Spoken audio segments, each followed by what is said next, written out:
Hola fellow R3 lovers, welcome to TST Garage. I'm Bart, and in this episode I will be presenting to you two of our most fun bike builds that we've ever done. They are, of course, as you can see, Yamaha YZF R3s. Behind me is our ever famous 2015 YZF R3 street build, and in front of me is our 2016 Yamaha YZF R3 Supersport build that we've built for Alex Vesrah, one of our racers. This bike is performing phenomenally in the CCS and FMRA series. I actually got to race it once, took first place. This thing's incredibly fun. I love it. So, in this video, we will present all the different mods that we've done to each bike. We will go one at a time. And those of you that are either interested in buying one of these bikes or already have one and just want ideas for what to do to their bike, this is the video for you. Let's get started. I've made a list of components I want to present to you. I want to make sure that I don't miss anything. So let's start with the undertail and fender eliminator combo. The one you see mounted here is the adjustable version, and it has the undertail that fills in the void left behind by your OEM fender removal. The integrated tail light is programmable. It has multiple light functions. It's available in clear and smoked blends. And of course, it has the signals built into the capsule. Moving on to the Arrow exhaust. This is a slip-on version. On the race bike, we have a full version. This can has a carbon fiber end cap and also the black aluminum body. Over here for rider controls, we have the Gillis Tooling FXR rear sets. These are really nice, very well built, pretty simple in construction. In case you go down, you don't have to replace a lot of components. Next, I will talk about the suite of crash protection components that we have from Womet-Tech, starting with the swing arm spool sliders. These are made of Delrin. In case your bike goes down, it'll help protect this area and possibly some of the exhaust and your peg. Over here, we have the frame sliders. Same concept. The Delrin component mounts through an aluminum spacer into the frame, into the motor, the strongest part of the entire motorcycle here in case your bike goes down. This helps prevent extensive damage to all your other systems. Up here, we have bar ends. It's a similar concept. They have Delrin sliders on the end, aluminum bosses on the inboard side. In case your bike goes down, it'll prevent possibly bending your levers, rashing up some other things. If you go down hard enough, all bets are off. Up front, we have the fork slider. This component really is meant to save your rotors and your wheel lips in case you do go down. On my race R1, I've gone down pretty hard a couple times, and that's really saved me thousands of dollars in damage. All right, next. Up here we have the snakeskin Tech Spec tank grips. We offer these in a number of different compounds. For this particular bike, we've chosen the snakeskin. This radically enhances the feel between the rider and the motorcycle and the ability to put your bike into corners effectively. Next, we have our Halo GTR front signals. They come in smoked or clear, and they give you the ability to change the halo ring glow through just changing little inserts from the inside. We have a bunch of different colors. Check that out on tstindustries.com. Once you replace your signals with LED type lamps, you need something to stabilize your flash rate. Under the seat here, we have the TST Industries Gen 2 flasher relay that is governing the flash rate. A very nice part. And of course, up front for rider controls, we have the Womet-Tech Evo racing levers. I love these things. They're billet aluminum, CNC machined, anodized for durability. They look great, they feel great. I use them on my race bikes. We use them on our street builds. Very nice parts. And last but not least, up front, we have the mirror block-offs. Pretty self-explanatory part. You remove your mirrors, you replace them with these block-offs. They are billet aluminum, CNC machined, nice engraved logo, and durable anodized finish. So that's it for this bike. We will move on to the race bike next. Hope you guys enjoy. All right, we're up to my favorite part of this video. I'm gonna go through the specs on the Supersport machine. There's a lot of them. I can't possibly remember them, so you guys will have to bear with me looking at a list. Let's start with the CRC race bodywork with Andrew Swenson paint job on it. Really speaks for itself. Lightweight, does the job. We've actually crashed this thing already.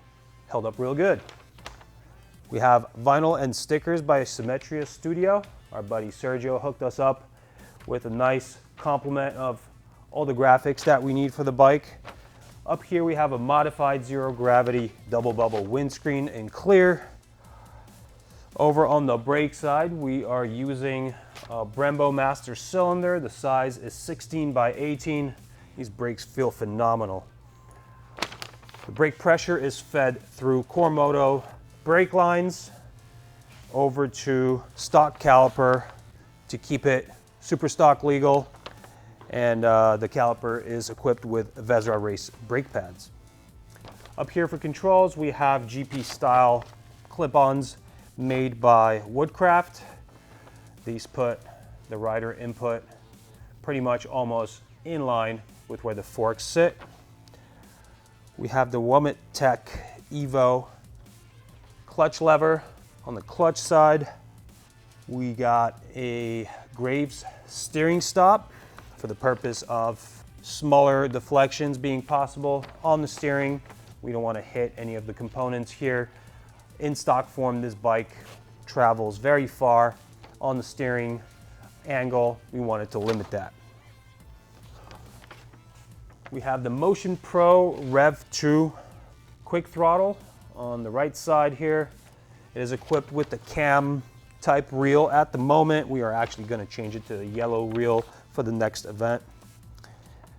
We have a master arm wiring done by us here in shop. This removes the key ignition and replaces it with just a simple single throw, single pole switch, and it makes turning the bike on and off really easy. And also, in case you do go down, the corner marshals can run over and shut it off for you. We have a small form factor on-off starter switch here to make more room on the bar to bring everything more inboard. We have a voltmeter up here. The purpose of that voltmeter is secret at the moment. Maybe at some point we will have a follow-up video and we'll tell you guys what that's used for. We have a full suite of Womet-Tech protection parts on this bike. The only exception is we are not running the bar ends because we are running race clip-ons and there's just no need for that. So we have the fork slider, frame sliders. These frame sliders are actually a different version. These are cut back shorter. We don't want them protruding that far. The street version is a little bit longer. I believe it's about 20 millimeters longer. This is just better for the racing environment. Back here we have the aluminum spools. Give a little bit of protection back here, but they're mainly used for standing the bike up on a paddock stand. Up front in the suspension we have Öhlins fork cartridges and custom internal setup. It's valved and sprung for our main rider and it really does its job. Love Öhlins. We use it on all our bikes and that's all we sell as far as suspension components. In the rear we have the Öhlins Hypersport rear shock with a remote reservoir. This thing's awesome. Once we changed the suspension on this bike, it just behaved like a totally different beast. Chassis, still much to be desired, but this is a super sport build, so we can't really modify that at all. All right, axle adjuster retaining setup. So we did a homegrown job of keeping all the parts of the axle adjusters in there so that during a wheel change, everything doesn't just slop out and then we have this hairy mess that we need to put back together. Drivetrain is 415 size chain and sprockets. This will free up some horsepower and torque that is sucked up into rotating more mass. This drops roughly, I believe, 2 pounds from all the rotating components in the drivetrain. Pretty inexpensive way to free up some horsepower. For rider foot controls, we have the Gillis Tooling FXR rear sets, same as on our street build, except in this configuration here, we have it set up for GP shift. So gear 1 is up, the rest is down. It helps shift in corners and is just cool. The kickstand has been removed. Obviously, we don't need the kickstand for anything. It's just extra weight. We ditched that early on. Up here we have a keyless gas cap. Let's face it, you really don't need keys for anything at the racetrack. This is much easier to fuel your vehicle with, and you don't run the risk of leaving the key at home and going to the races. Tech Spec tank grips. This one again in snakeskin. The new X line is available. It's a lot more grippy, but I felt like this one was good enough. I've been using these for years. Under here, we have the ultralight battery tender lithium cell. It removes roughly 5 pounds from the vehicle, and it's never failed yet. We love them here. We use them on all our bikes. They are very affordable and a pretty good mass reduction for not a lot of money. All right, back in the rear section of the tail, we have a Bazzaz fuel controller and a quick shifter controller that is coupled with the sensor here on our shift pedal, and that enables quick shifting. And then the entire wiring harness has been modified. Really don't need any lights or any street equipment, so we've chopped all that stuff off, and now we only have the essential wiring left behind. We have done a rectifier relocation. Rectifier comes in this area from the factory. It has this really thick, massive heatsink adapter. It's really not needed in a racing environment. We've moved that all to here, alleviated some space for other components in the tail, and here it gets a lot of airflow, and it really only took making one bracket and some wiring changes, and it sits there really nicely, helps us jam more electronics back here. We've removed the fan from our cooling system. That is not necessary in a racing environment. We've also changed the coolant to water with water wetter. When you're at the track, really shouldn't be running typical propylene glycol coolant. If you take a tumble and that opens up on the track, it's a pain in the butt to clean up, and the bike actually runs cooler with just water wetter. Up in the intake, we have a BMC race air filter, and up front on the top of the head, we have the Womet-Tech AIS block-off plate. This enables us to remove the whole air injection system that is used for street purposes, and it just caps it off with a nice billet aluminum cap. The exhaust this bike is using is an Arrow full racing exhaust. It's pretty simple. We actually put the simplest, most inexpensive variant of this exhaust on the bike. It looks really nice. It sounds great. It's actually pretty loud for a 300cc motorcycle. I really like it, and this is what we use on all our race bikes at the moment. So that's all I have to say about that. All right, for this exhaust, we've developed a custom hanging bracket because the OEM setup has the exhaust mounting into a passenger peg location. So I just bent up some wires, made it look pretty cool, sort of a truss structure, welded it up, and it's been working really good. Alex, the rider of this bike, he already crashed on that side, and it stood up to the challenge. We have, all right, let's get on into the motor. So for a Supersport build to be considered legal for Supersport races, we couldn't do too much. We didn't want to sandbag and cheat, so we really just did the bare minimum. Took the motor apart, we milled down the head just a little bit. We used a thinner Vesrah head gasket and removed the valves and just cut back the valve seats just a little bit to promote better airflow during intake and exhaust. All right, the dyno tune was done on pump gas by Dave Weaver at Full Spectrum. He's a good guy. If you guys need anything in Florida as far as dyno tuning, motor work, anything like that, go see Dave. He's a great guy. We chose to run pump gas because we're just up to the challenge. We are beating guys that are running MR12, no problem. So why pay the extra money? Pump gas is nice and cheap, about $3 at the moment versus MR12 being $25. Crazy. All right, last thing here is I'm just gonna mention what rubber we're using right now. We have Michelin Power Cup Evo up front and Power RS 2CT in the back. This is Alex's setup. I actually prefer the Dunlop Alpha rubber, but that's just a matter of what you like. So anyway, that's gonna wrap it up for us. I just wanted to mention something here. I know a lot of you guys are gonna be asking questions like, how much horsepower are you putting down? How much torque? How fast is this thing? I will give you 3 numbers that matter more, and this is why. Every dyno is gonna dyno a bike to a different number.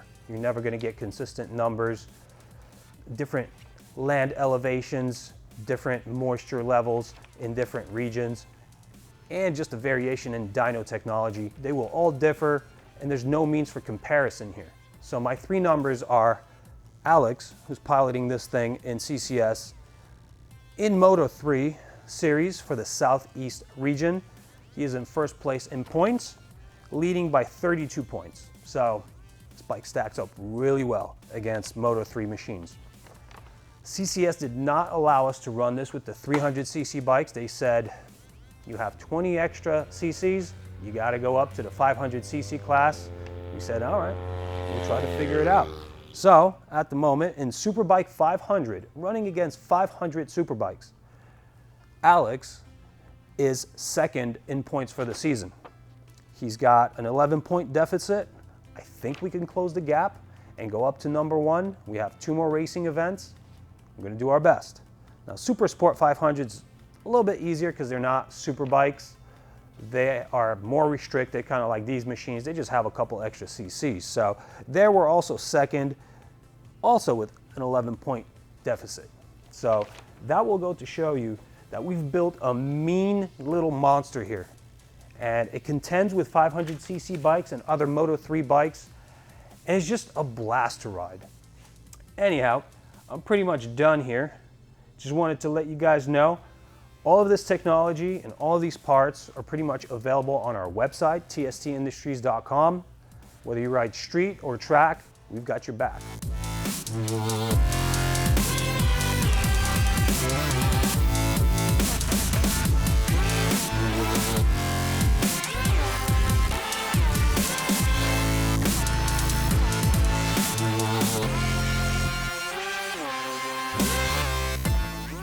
Got ourselves another toy. We're going to be converting this wreck into a superbike build that will be even faster and better than that thing. Stay tuned for the videos. Those will come later this year.